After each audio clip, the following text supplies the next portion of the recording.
Join کیا ہے محبوب حسین شاہ صاحب نے. السلام علیکم سر، کیسے ہیں آپ؟ سر آپ ریئل اسٹیٹ سے بھی آپ کا تعلق ہے اور ایگریکلچرلسٹ بھی ہیں، اور آپ کی کمپنی گیلکو کے بارے میں تھوڑا سا ہمارے ناظرین کو بتائیں. اور دوسرا ہم آپ سے نوید ان سے یہ بھی جاننے کی کوشش کریں گے کہ رمضان میں جیسے ہم پہلے بھی بات کر رہے تھے کہ ذخیرہ اندوزی ہماری سوسائٹی میں بڑی ایک عام ہو جاتی ہے، پرائزز ہر چیز کی ویجیٹیبلز ہوں فروٹس ہوں تو یہ بڑی ہائی ہو جاتی ہیں، تو ایسا کیوں ہوتا ہے اور کیا امپیکٹ پڑتا ہے ہماری سوسائٹی پہ اس کا؟ الرحمن الرحیم.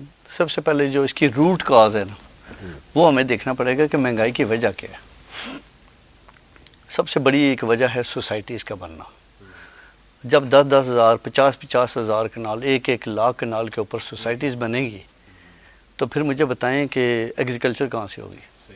جتنی ایگریکلچر لینڈز ہیں، یا تو ہوتا ہے نا بیرن ایریاز کے اوپر بنی ہوں جہاں پہ فصل نہیں ہو سکتی تھی. حالانکہ آپ باہر کے ممالک کو دیکھیں، چائنا کو دیکھ لیں، انہوں نے تو ایون ڈیزرٹ ایریا میں بھی فصلیں اگا دی ہیں. ٹھیک ہے. اور پاکستان تو اتنی فرٹائل سائل ہے نا کہ پوری دنیا میں ایک مشہور ملک تھا جو گندم کو ایکسپورٹ کرتا تھا.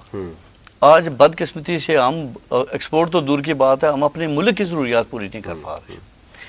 تو اب گیلکو کی آپ نے بات کی تو گیلکو اسی کے تناظر میں میرے دماغ میں ہمارے آئیڈیا آیا کہ ہم جو ہے ایگریکلچر کی طرف مائنڈ بنائیں کہ جو ہم فارم ہاؤسز دیں اس پہ ہم یعنی کٹنگ اس طرح نہ کریں جس سے ہمارے ملک کی جو ہے ایگریکلچر لینڈ وہ سکویز ہو جائے. ٹھیک ہے نا. مثال کے طور پر ہائیبریڈ پودوں پہ ہمارا فوکس ہے، ہائیبریڈ ٹریز ہیں. ڈیلٹائٹس ہو گیا تو جو درخت 8 سال میں 50 فٹ کا ہوتا تھا وہ 4 سال میں اب 50 فٹ کا ہو جائے گا. تو اس سے پھر آپ کی پیپر کی ضروریات باقی ضروریات پوری ہوں گی. اب آپ دیکھ لیں، ہم اسلام آباد رہتے ہیں، چک شہزاد کہ جب اس کی سی ڈی اے کے جو بائیلاز تھے اس کے تحت یہ تھا کہ جو آپ فارم ہاؤس بنائیں گے اس کی سبزیاں جو ہیں یہ اسلام آباد کی منڈیوں تک پہنچائیں گے تاکہ یہاں کے لوگ فیسلیٹیٹ ہو سکیں. وہ ایک مخصوص طبقے کو دے دیے گئے، اس کا کوئی خاطر خواہ اس کا رزلٹ نہیں نکلا، تو الٹیمیٹلی ہم پرابلم میں آ گئے. اچھا، کچھ ویسے بھی یعنی رمضان میں ہم ایسا بھی دیکھتے ہیں کہ کچھ یہ سمجھتے ہیں کہ پورے سال میں وہ 11 ماہ سمجھتے ہیں کہ ہم کچھ بھی نہیں کماتے، رمضان میں ہی ہم نے جو ہے وہ کمانا ہوتا ہے. اور گورنمنٹ کو کیا رول پلے کرنا چاہیے؟ کیونکہ گورنمنٹ سبسڈی تو دیتی ہے لیکن اس سے پہلے کچھ ریٹ بڑھ جاتے ہیں. ویسے تو اوور آل بھی ہم دیکھیں کہ اس وقت انفلیشن پوری دنیا میں بڑھا ہے کووڈ کے بعد، لیکن پاکستان میں کیونکہ مہنگائی مسلسل بڑھتی ہوئی نظر آتی ہے، کچھ ظاہر ہے جب اسٹیبلٹی نہیں ہوتی تو ڈیفینیٹلی یہ چیزیں ہوتی ہیں. اس صورت میں عوام کو کیا رول پلے کرنا ہوگا، ہماری بزنس کمیونٹی کو کیا کرنا ہوگا، پھر حکومت کیا کر سکتی ہے اس ساری صورتحال میں؟ دیکھیں، یہ اگر آپ کہیں نا انڈیویجولی اگر ہر بندے کو اپنا رول پلے کرے نا، ہر بندہ، اور خاص طور پر یہ آپ نے بات کی نا بزنس کمیونٹی کی، سب سے بڑا جو ایشو آ رہا ہے اس ملک کے اندر وہ یہ آ رہا ہے کہ باہر کے ملکوں میں جب بھی کوئی فیسٹیول ہوتا ہے اس میں چیزوں کے ریٹ کم ہو جاتے ہیں. صحیح. ہمارا یہ اسلامی تہوار ہے عید کا، ٹھیک ہے، اور یہ آپ کا رمضان کا کہتے ہیں. بالکل صحیح. میں نے دیکھا کہ باہر کے ملکوں میں جو کرسچن باقی کمیونٹی کے لوگ ہیں نا، وہ دیکھتے ہیں کہ مسلمانوں کا تہوار ہے تو وہ ریٹ کم کر دیتے ہیں، 50% تک ڈاؤن کر دیتے ہیں، وہ ڈسکاؤنٹ کر دیتے ہیں. ایون پاکستان کے اندر بھی کئی ایسے ہیں، ایسے ایگزامپلز موجود ہیں، لیکن ہم ان سے بھی سبق نہیں سیکھتے. تو من اصل قوم نا ہم بیسیکلی کرپٹ ہیں. ٹھیک ہے نا. ہر بندہ اپنا بینیفٹ دیکھتا ہے، کبھی نہیں سوچتے کہ اگر آپ ہر بندہ، پہلی بات ہے کہ آپ کے گھر کے اندر فرض کیا آپ سبزی پرچیز کرتے ہیں یا کوئی بھی گوشت لیتے ہیں، آپ اس کی کوانٹٹی کو ریڈیوس کر دیں. اگر ریٹ بہت ہائی ہو جاتا ہے تو آپ لینا چھوڑ دیں کچھ عرصے کے لیے. قیمتیں خود بخود، ڈیمانڈ اینڈ سپلائی ہے نا، بالکل صحیح، اکنامکس کا اصول ہے. تو جب آپ پرچیزنگ کم کریں گے تو ریٹ آٹومیٹکلی نارمل پوزیشن پہ آ جائے گا. بالکل. یہ تو ہم ڈاکٹر صاحب سے بھی جانیں گے کیونکہ ہمارے ساتھ ریلیز صاحب اسکالر ہیں کہ ہمیں رمضان میں ویسے ہی کھانا کیا چاہیے، جس کا ابھی اس میں بھی ہم دیکھتے ہیں کہ یہ کھانے سے ثواب ہوتا ہے، یہ کھانے سے ثواب نہیں ہوتا. ایک تو یہ ہے کہ وقت کی پابندی نہیں ہے.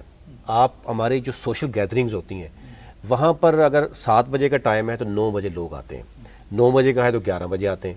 پھر جو چھوٹا موٹا جھوٹ فراڈ تو نارمل ہے، اس کو ہم سمجھتے ہی کچھ نہیں ہے. اور لیکن اب وہ جو جس کو ہم کفر کا معاشرہ کہتے ہیں وہاں پر عدل بھی نظر آئے گا. وہاں پر اس چیز کو کرائم سمجھا جاتا ہے کہ جب آپ وقت دیتے ہیں اس کی پابندی کرتے ہیں. یہ جو چھوٹی چھوٹی برائیاں جو اس کو ہم سمجھتے ہی کچھ نہیں ہے، اس کو کس طریقے سے روکا جا سکتا ہے؟ ہمارے ہاں کون رول پلے کرے گا؟ انڈیویجول سطح پہ ہم دیکھیں، جب ہم سوسائٹی میں بینگ سوسائٹی ہم اس کو کرائم سمجھتے ہی نہیں ہے. تو بڑا پیارا سوال ہے آپ کا. میں آپ کو بات بتاؤں کہ ہمارا نا اسٹیٹس سمبل سمجھا جاتا ہے کہ میں لوگ اسٹیٹس کانشیس ہوتے ہیں آخر پہ وہ کیا سمجھتے ہیں کہ جو لیٹ آئے گا نا اس کی زیادہ عزت ہے، جو ٹائم پہ پہنچے تو وہ سوچتے ہیں یار یہ تو بڑا فالتو بندہ ہے، یہ ٹائم پہ پہنچ گیا. یہ بڑا غلط کنسیپٹ ہے، ٹھیک ہے نا. اور میں نے یہ بہت زیادہ دیکھا ہے اصل میں ہمارے جو جہاں تک آپ نے بات کی نا جو غیر مذہب کے لوگ ہیں، غیر ملکی ہیں، اگر سر صرف وہ کلمہ پڑھ لیں تو وہ ہم سے بہترین مسلمان ہیں. صحیح. جو مسلمانوں کی عادات تھی، جو اسلام کی ہمیں جو ٹیچنگز تھی، جو نبی پاک کی سنت تھی، اس کو تو وہ فالو کر رہے ہیں. ہم تو وہ کر رہے ہیں جو جس چیز سے ہمیں منع کیا گیا. صحیح. ٹھیک ہے نا. تو یہ دس از انفارچونیٹ. تو اگر ہم نے آگے بڑھنا ہے تو ہر بندہ انڈیویجولی اپنے آپ کو درست کرے. صحیح. ایک تو ایمانداری کرے، ٹائم کی پابندی کرے، ٹھیک ہے، اور رزق حلال کمائے. صحیح. آپ میں بتاتا ہوں کہ میں فروٹ لینے گیا تو کیٹیگرائز کیا ہوتا انہوں نے، آپ نے بھی دیکھا ہوگا. صحیح. میں نے دیکھا تو میں نے کہا یار یہ تم نے جو اچھا فروٹ اس نے مجھے دیا، باقی جو گند پڑا ہوا تھا میں نے کہا یہ تو نیچے پھینک دو نا. کہتا نہیں یہ کیٹیگری ہے جو دیہی علاقے ہیں نا، یہ وہاں بیچتے ہیں تو وہاں کے محلے کے بچے جو ہے نا یا ریڈیوں پہ یہ ریڈیوں والے ہم سے لیتے ہیں. کیا وہ انسان نہیں ہے؟ ٹھیک ہے. اچھا جب وہ کھائیں گے ان ہائیجینیکل کنڈیشن میں کچھ چیز لیں گے تو وہ کسی کو ہیپیٹائٹس سی ہو جائے گا، کوئی ٹائیفائڈ ہو جائے گا، کوئی کسی بیماری سے. کتنے لوگ ہیں جو مر گئے ہیں، ان کو پتہ ہی نہیں ہے کہ اس کے پیچھے کن لوگوں کا کردار ہے. ہم لوگ ہی ان کے قتل کے ذمہ دار ہیں. کہ ہمارے ہاں یعنی جو پریکٹیکلی ہوتا ہے، آپ مارکیٹ سے نکلتے ہیں تو آپ کو لکھا ہوتا ہے اصلی خالص شہد، اصلی خالص دودھ، نہیں اصلی خالص اسلامی شہد.